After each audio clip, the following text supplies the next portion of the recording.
Bonjour mes amis, alors cette semaine nous allons parler évidemment de la Sidra de Vaishlach et vous voyez sur la photo qui est derrière moi, on va parler beaucoup des visages, on va parler du visage, on va parler de la face, on va parler des rencontres et sur cette photo, voilà, je vais vous expliquer en 2-3 mots. C'est une photo que j'ai prise il y a déjà plusieurs années. On était en vacances à Prague, très très belle ville, dans le centre-ville de Prague, un petit quartier piétonnier tout à fait intéressant, très très très joli. Et dans une des vitrines, cette œuvre d'art exposée, oui, c'était à vendre, mais c'est une vraie œuvre d'art, tellement c'était beau, tellement ça m'a marqué. Avant même de penser à cette paracha, évidemment, j'ai pris ça en photo. Et c'est très expressif. Pourquoi c'est très expressif? Parce que d'un côté, on a quelque chose qui nous parle, hein, une intimité qui se crée entre ces deux visages, et d'un autre côté, on a l'impression donc de savoir et de comprendre et de participer de cette intimité. On participe à cette relation qui se dévoile ici devant nous, mais d'un autre côté, en fait, on sait rien. On sait rien sur ces personnages, on voit rien d'eux. On ne sait même pas a priori qui est l'homme, qui est la femme.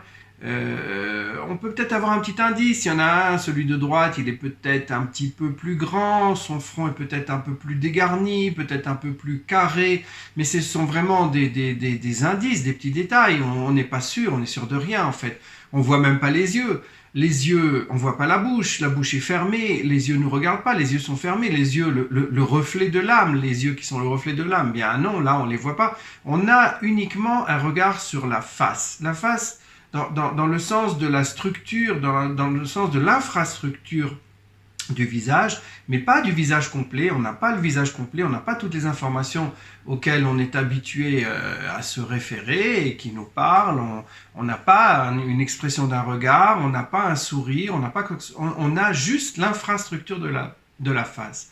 Et malgré ce manque de détails patent, malgré cette absence de toute information, eh bien on arrive tout de même à s'identifier à cette image et avoir une poussée, des sentiments, on arrive à comprendre ce qui se passe, bien qu'en fait, objectivement, on n'est rien. Et c'est ça toute la beauté de cette œuvre d'art. Et la face, effectivement, elle va beaucoup nous marquer dans la Sidra qu'on va lire cette semaine. Alors Yaakov, qui s'est donc séparé de Lavan et qui a donc décidé, sur injonction divine, de retourner en Eretz Knaan, en Israël, dans le pays de ses parents, de retrouver sa famille, il doit s'affronter à son frère Esav, son frère jumeau, qu'il avait trompé, dont il a volé la bénédiction, tellement d'années auparavant. Et dans cette rencontre, on va parler beaucoup de la face. Alors, le premier verset, je le lis, c'est au début de la Sidra. Donc, Yaakov envoie des messagers avec des cadeaux, des présents, toute une procession progressive avec plusieurs cadeaux. Tout ça dans le but d'apaiser son frère, parce que malgré la durée, malgré les années qui se sont écoulées, il n'est pas du tout sûr que son frère Esav ne lui tient pas toujours rigueur de cet épisode. Et donc il essaye de l'amadouer, si vous voulez, avec des cadeaux. Et alors il dit au messager, qui est censé donc aller en avant de sa caravane, et pour pouvoir rencontrer Esav, il leur dit, voilà, vous allez voir rencontrer mon frère, vers Martem, et vous lui direz, Gamine Avdecha Yaakov Ba'acharenu. Voici ton serviteur Jacob qui vient donc tout de suite en arrière de nous, qui nous suit. Qui amar achapra panav, je vais donc avoir une capara je vais avoir le pardon de sa part. Mais notez le mot panav, achapra panav, donc la face d'Esav, je vais lui demander la capara, provoquer chez lui la capara, le pardon. Bamincha aolechet le fanai, par ce présent que je lui fais aller au-devant de moi. V'acharechen, et seulement par la suite, donc après qu'il aurait reçu ce présent, et panav, encore une fois le mot panav, donc après qu'il ait reçu ces présents, je verrai sa face, oulai, peut-être, isa panai, il va me rédempter, me accepter ma face, porter ma face, c'est-à-dire me pardonner. Okay, donc dans un seul verset, 3 fois le mot panim. Ensuite, il y a le passage du Mahavar Yabok. la lutte, Yaakov qui reste seul à la frontière, donc de l'autre côté du fleuve, du passage de Yabok, et il rencontre ce qui s'avérera être un ange qui va lutter avec lui alors que tout son camp a déjà traversé et se trouve déjà en Eretz Israël. Et donc au moment de quitter l'ange, à la suite de ce combat, Vaikra Yaakov Shem Hamakom Peniel, Yaakov a appelé le nom de cet endroit Peniel, Peniel, la face de Dieu, Peniel, Kiraiti Elohim, parce que j'ai vu Dieu, Panim el Panim, face à face, Vatinatzel Nafshi. Et mon âme a été sauvée. J'ai survécu. Bereshit, donc chapitre 32, verset 31, c'est le début de notre paracha. Ensuite, troisième épisode, quand les deux frères se rencontrent finalement. Vayomer Yaakov, Yaakov dit, puisque Esav va refuser ses présents, il dit non, j'ai pas besoin, etc. Donc, Al-na, non, s'il te plaît, non, ne fais pas ça, ne refuse pas mes présents. Imna matzatichen benecha, si tu veux m'exprimer le fait que j'ai trouvé grâce à tes yeux, c'est-à-dire que tu me pardonnes, alors accepte mon cadeau. La karta minchati miyadi. Et tu vas devoir donc prendre ce cadeau de ma main. Ki alken raiti panecha. Car à cause de ça, j'ai vu ta face. Kirot pene Elohim. Vatirtseni. De la même façon que j'ai rencontré la face de Dieu, Vatirtseni, et tu m'as accepté. Un verset très étrange, on va y revenir.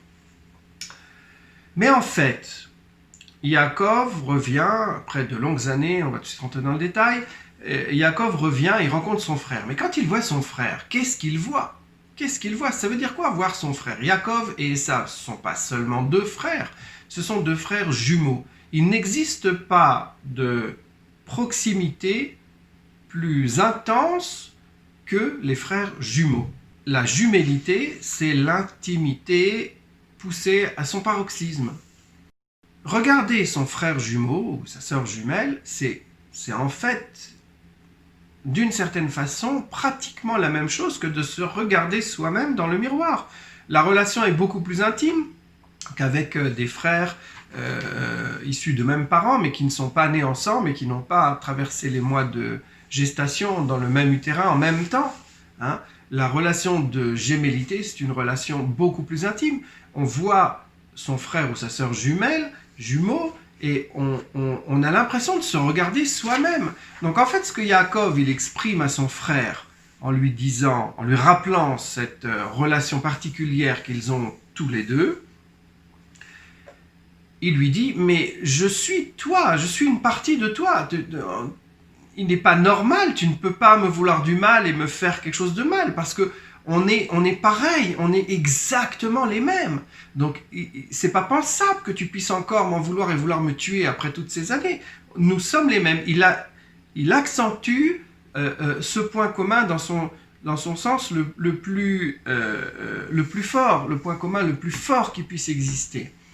Et c'est à ce moment-là que finalement, Esav, qui était venu donc à la rencontre a priori d'une façon quand même, disons, menaçante, hein, avec 400 hommes armés qui l'accompagnaient, donc c'est sa horde, 400 hommes armés, c'est pas rien, c'était certainement pas pour faire des petits câlins, le but n'était pas là. Mais Yaakov a réussi à le manœuvrer, à lui faire changer d'avis, visiblement. Donc on peut s'imaginer qu'il a appuyé sur cette fibre de l'identité extrême entre deux qui lui a permis de faire pencher la balance. Alors Yaakov, il était parti pendant très longtemps. D'après le texte, c'était 20 ans. Rashi rajoute encore 14 ans, d'après des calculs savants, qu'il aurait étudié, donc il s'agit de compléter ce manque, c'est en fonction des... Bon, je ne vais pas rentrer dans les détails, mais il aurait donc étudié dans la yeshiva de Ever pendant ces 14 ans, de 20 ans ou 34 ans, une très longue période, toujours est-il, une très très longue période de séparation, et il insiste sur cette identité totale entre les deux. Mais c'est quoi ce principe de cette identité totale ? On l'a vu. On en a déjà parlé, on en a parlé dans la Sidra de Bereshit, première Sidra de la Torah, on a parlé de cette relation éthique fondamentale.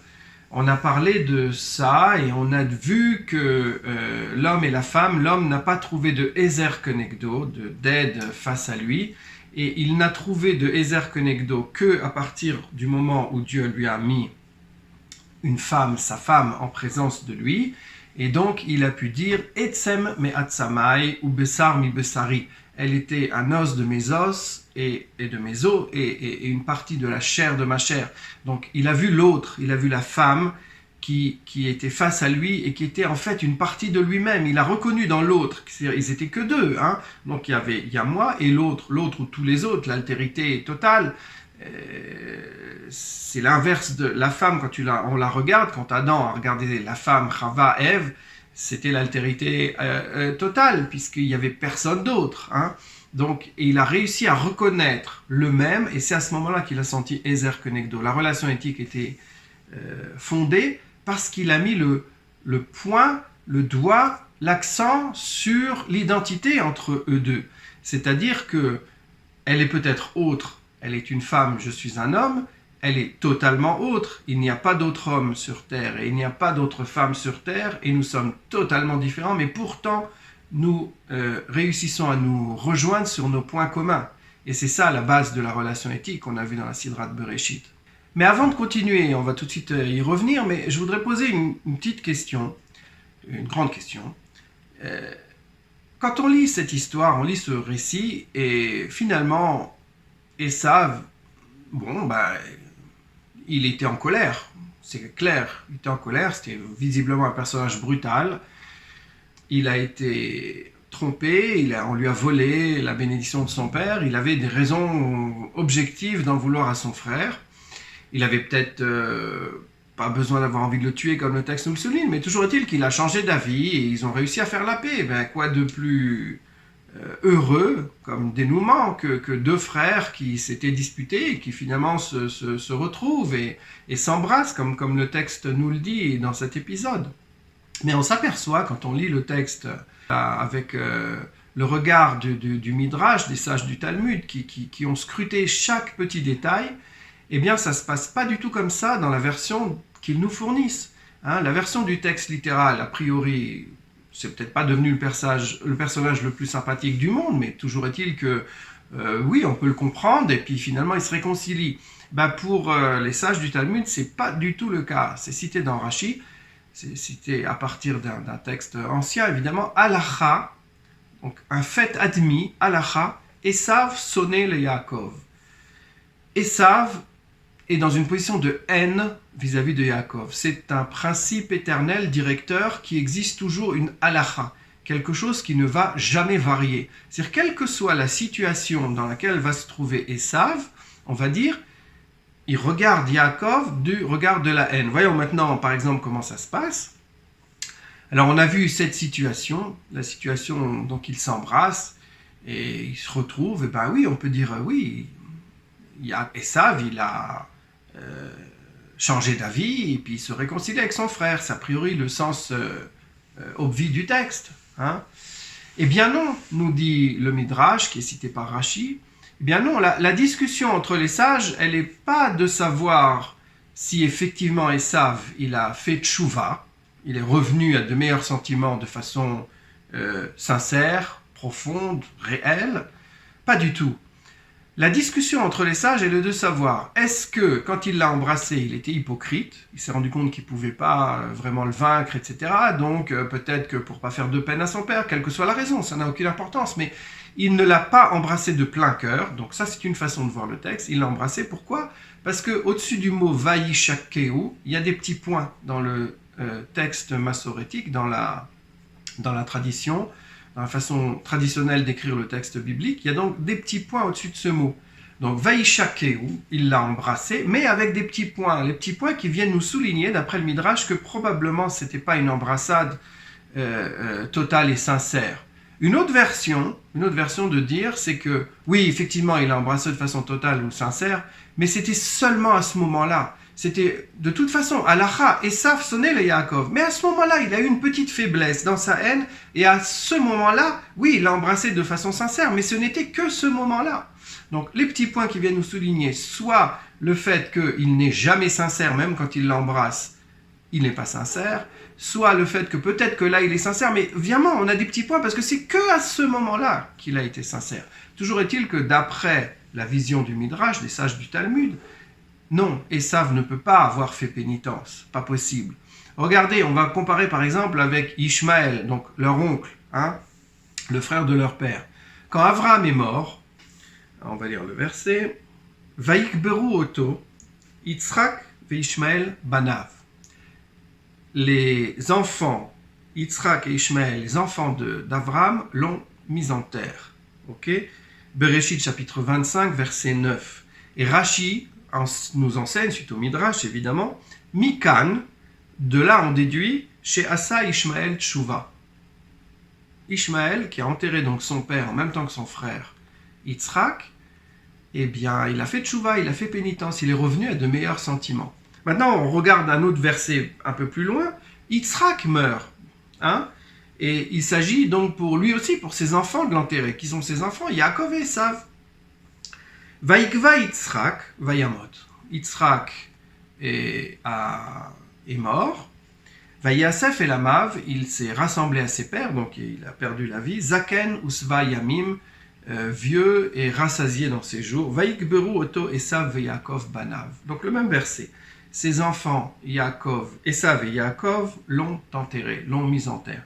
Mais là, les sages du Talmud se taisent. Rien. Ok? Pour Ishmaël, on a appris qu'il a fait Tshuva. Pour Esav, rien. Alors, quelle est la différence? Bon, il y a une petite différence dans le texte. C'est vrai que pour Ishmaël, on dit d'abord Yitzhak ve Ishmael Banav, même si Ishmaël était en fait l'aîné, mais on a mis la préséance à Yitzhak. Mais est-ce que ça justifie? Là, dans ce cas-là, c'est pas du tout le cas. Esav ve Yaakov Banav. Donc on n'a pas mis Yaakov en avant, alors que s'il avait vraiment fait Tshuva dans l'idée biblique, il aurait dû être mis en deuxième. Et là, c'est Yaakov, Esav et Yaakov. Est-ce que ça justifie une telle façon de séparer les deux cas? Je ne suis pas vraiment convaincu. Le principe, c'est plutôt que Halacha, Esav sonnait le Yaakov. Alors pourquoi? On va essayer de comprendre pourquoi. Revenons au sujet de l'éthique. On a parlé de l'éthique, la façon de voir, et on a parlé d'Adam et Chava. Adam, il a une façon de voir l'éthique qui est universelle. Tous les autres hommes, tous les autres humains présents sur la terre, même si dans son cas il ne s'agit que d'une seule personne, c'est sa femme Chava, mais tous les autres humains présents sur cette terre sont l'objet de cette éthique. Etsem me atsamai ou besar mi besari. C'est-à-dire, l'éthique, elle est universelle envers tous les autres qui sont présents. On a aussi encore vu, la semaine dernière, le passage de l'éthique qui parle de cette même éthique première, on en a un tout petit peu parlé, avec Lavan. Lavan qui s'adresse à son neveu, donc Yaakov, et le fils de sa sœur, et qui lui dit, mais tu travailles pour moi et je peux pas t'exploiter, tu es de ma famille. Comment c'est marqué? Je vous le dis tout de suite, voilà. Hachi, ainsi, Hachi Ata, tu es mon frère. Pas son frère, c'est son neveu, mais toujours est-il, c'est la même chose. Il lui a dit, on a vu ça la semaine dernière. Donc, la raison pour laquelle Lavan se sent mal à l'aise d'exploiter gratuitement Yaakov, c'est parce qu'ils ont un lien de famille. Ok, bon, c'est clair, pour Lavan, c'était plutôt une déclaration de principe, c'était pas vraiment ce qu'il a fait, et il s'est finalement pas gêné. On en a vu on en a rajouté des tartines sur toute la fin de la sidra de la semaine dernière. Mais en tout cas, au niveau de la déclaration de principe, il a accepté le principe de l'éthique en le restreignant. Mais Esav, il va encore plus loin dans cette restriction. Esav ne se laisse convaincre, c'est ce qu'on vient de voir au début de la paracha, de mettre sur pied la relation éthique et de pardonner et d'avoir une relation qui soit éthique et pas de brutalité, uniquement parce que Yaakov a fait appel au même du même. Il a fait allusion et il a cité leur gémellité, c'est-à-dire leur identité absolue. Il n'y a pas d'éthique. Si je suis exactement le même, si je suis un frère jumeau, je ne peux pas, a priori, faire de mal. En tout cas, c'est quelque chose qui peut se comprendre, même si peut-être que dans les faits, ça a pu se passer, et ça a certainement pu se passer, mais je veux dire, l'identité absolue entre les deux frères a été le moteur de cette conduite. Et le fait qu'il ait tellement restreint sa vision de l'éthique, c'est ça qui permet aux sages, ou qui les incite, si on veut, à voir en lui quelqu'un qui n'a pas fait de tchouva. Donc on ne peut pas, à quelqu'un qui se laisse convaincre de la relation éthique et d'avoir une relation correcte avec quelqu'un d'autre, uniquement quand on lui appuie, on lui met le doigt sur leur identité absolue sous la forme de la gémellité, on ne peut pas dire que c'est quelqu'un qui a fait tchouva et on ne peut pas le considérer comme quelqu'un de positif. C'est un petit peu ça le message de cette histoire. Pour prendre encore un petit peu plus loin, donc le secret de cette éthique, le secret de cette rencontre qui va être, comme l'a dit Yaakov, c'est la rencontre Kirot panim Elohim panim el panim, j'ai vu Dieu. C'est-à-dire, si je vois Dieu, l'altérité absolue, et je vois mon prochain, et je vois en mon prochain l'identité, c'est-à-dire, on va dire ça dans l'autre sens. Je regarde mon prochain, même s'il est lointain, même s'il n'est pas comme moi, même s'il n'a pas cette relation d'identité, même s'il est l'altérité absolue, l'altérité qui pourra même être celle de la divinité. Il n'y a pas d'altérité plus grande pour l'homme que la divinité. Donc, je regarde l'autre et j'y vois une altérité, et cette altérité m'inspire un devoir, un tzivouï, une mitzvah, un ordre. Okay, c'est-à-dire que si j'y vois un ordre, j'y vois en fait ce qu'on appelle couramment dans le langage biblique la parole de Dieu. Donc je vois l'autre, je vois l'ordre que cela m'inspire, c'est-à-dire que j'ai vu Dieu en regardant la face de l'autre. C'est ça qu'il a dit Yaakov. Je redis le verset qu'on a vu tout à l'heure. Alken ra'iti panecha, j'ai vu, c'est pour ça que j'ai vu ta face. Donc Yaakov qui parle à Esav et qui lui dit Kirot pene Elohim, de la même façon que j'ai vu la face de Dieu. C'est-à-dire que je vois l'autre, je te vois toi, comme je vois Dieu avec un ordre. C'est-à-dire que le fait de voir la face de l'autre m'inspire un respect et un devoir, c'est-à-dire que en voyant l'autre, j'ai vu Dieu. Et Yaakov, au passage de Yabok, donc avec cette lutte contre l'ange, il va rencontrer donc cette altérité absolue. C'est ça qu'on vient de voir, c'est de ça qu'on parle. Cette altérité qui est tellement totale qu'il ne peut pas la voir. Cette rencontre se passe la nuit, de nuit. Donc, il rencontre de nuit, et dès que le jour se lève, il faut que l'ange parte. Shalcheni ki ala shacha. Envoie-moi, renvoie-moi, laisse-moi partir, parce que le jour se lève. Le jour se lève, ça veut dire quoi? C'est-à-dire que la lumière va apparaître, donc tu vas me voir. À partir du moment où on va pouvoir se voir, on va pouvoir se détailler, on va pouvoir voir le visage l'un de l'autre. À partir du moment où je vais voir ton visage et tu vas voir le mien, dit l'ange, à partir du moment où tu vas essayer de regarder ma face, tu vas voir des points de rapprochement entre toi et moi. La face, a priori, c'est ce qui est tashtit, ce qui est l'infrastructure, puis il y a les détails, les yeux, la forme de la bouche, le sourire, les yeux, comme je l'ai dit, rappelez, regard de l'âme, regard sur l'âme. Mais la face, elle est en elle-même, dans sa nudité structurelle, elle est déjà un point commun. Et c'est justement ça que l'ange veut éviter. L'altérité, la divinité, l'altérité absolue, pour rester, pour demeurer altérité absolue, il ne faut pas que la lumière soit faite sur elle, il faut qu'il reste une part d'obscurité. Donc l'ange doit partir. Mais l'homme, il pourra avancer. Donc il a fait un progrès, il a découvert quelque chose. Il a découvert cette loi éthique, il a découvert le sens de la notion de commandement. Et ce sens de la notion de commandement, il va peut-être pas arriver jusqu'au bout, il restera toujours une part de mystère. L'ange va frapper Jacob et va l'empêcher de marcher jusqu'au bout. Il va arriver en boitant. Sa hanche, c'est désossé, sa hanche, c'est luxé, et il ne peut pas continuer sa progression vers la découverte de cette altérité. Mais il n'est que ralenti, et finalement le soleil, donc la lumière, qui va le guérir et va donner la lumière sur sa situation humaine. Et c'est cette progression, c'est ce progrès, c'est cette leçon de ce combat que Yaakov va finalement préserver. Il va la préserver d'une façon très simple, qui aujourd'hui nous paraît totalement évidente. Mais là, on assiste à la naissance de cette notion. C'est une révolution. C'est la notion de commandement. C'est-à-dire qu'un geste est décidé, et faisons attention, prêtons attention à ce fait. Okay? Yaakov décide de lui-même. Il n'y a pas marqué dans le texte, c'est la seule mitzvah de la Torah où il n'est pas précisé qu'elle est de Dieu. Il n'y a pas nulle part marqué Alken lo yochlu bnei Israël et gid anaché. En souvenir de cette lutte, les enfants d'Israël ne mangeront pas le nerf sciatique. Pourquoi? Parce que Jacob a été empêché d'avancer, il a boité, et donc les enfants d'Israël, les enfants de Jacob, ne mangeront pas le nerf sciatique. Un acte, une interdiction, une loi, un devoir qui naît d'une situation historique, de quelque chose qui s'est passé, c'est-à-dire que le message est pérennisé. On arrive à continuer à cet enseignement, on arrive à garder la leçon pour toujours, uniquement par le fait qu'on l'a stabilisé dans le temps en le mettant sous forme d'un devoir, d'un interdit, d'une notion juridique, d'une notion de sainteté ou d'interdit, ou comme vous voulez le comprendre, mais d'une notion du fait que quelque chose s'est passé et ça m'incite à faire quelque chose. Le même principe va être retrouvé après un thème très très très très fort qui reviendra tant de fois dans la Bible avec la sortie d'Égypte.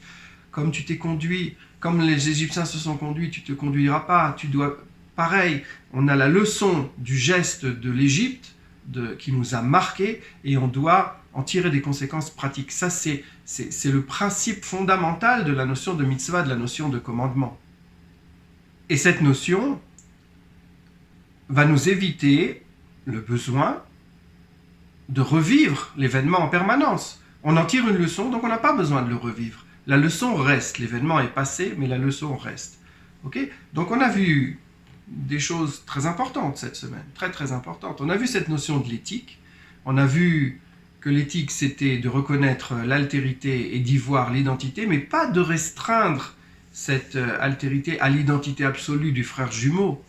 On a vu que l'identité, il fallait la voir même dans l'altérité la plus absolue, parce que cette identité-là, c'est celle-là qui nous incite qui nous ordonne, qui nous donne le commandement. Et le fait d'avoir un commandement, c'est ça qui nous permet de continuer de l'avant et de ne pas revivre sans arrêt les mêmes événements. C'est la marche de Jacob vers le soleil qu'il guérit parce qu'il a intégré cette notion de commandement. Donc il peut continuer, il peut progresser parce qu'il a déjà les bases les plus solides. Et c'est sur ces bases solides qu'il va continuer à construire le reste de son enseignement et ce qui va suivre dans les prochaines semaines. Voilà, à très bientôt.